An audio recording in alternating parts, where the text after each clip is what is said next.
Diabetic retinopathy এখন তো এটা একটা খুব সুন্দর জিনিস। এটাকে কারণ আমরা যখন কোনো পেশেন্টের ডায়াবেটিস থাকে, ডায়াবেটিস এমন একটা রোগ শরীরের বিভিন্ন অঙ্গ প্রত্যঙ্গ ড্যামেজ করে। যেমন কিডনি যদি ড্যামেজ হয় তখন আমরা তাকে বলি ডায়াবেটিক নেফ্রোপ্যাথি, নার্ভ ড্যামেজ হলে তো আমরা বলি ডায়াবেটিক নিউরোপ্যাথি। তেমনি যখন চোখের রেটিনা ড্যামেজ হয় তখন বলি ডায়াবেটিক রেটিনোপ্যাথি।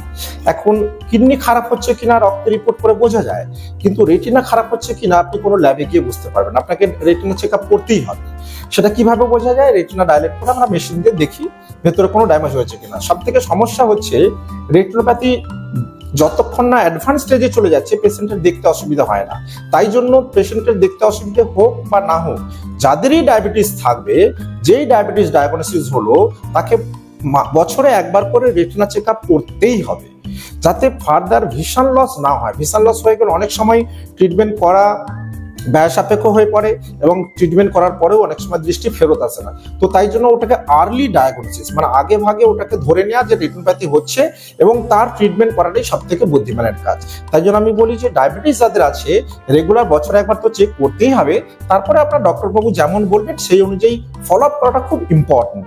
আর এটার এখন খুবই ট্রিটমেন্ট সবই আছে, যেটা এখানে হয়।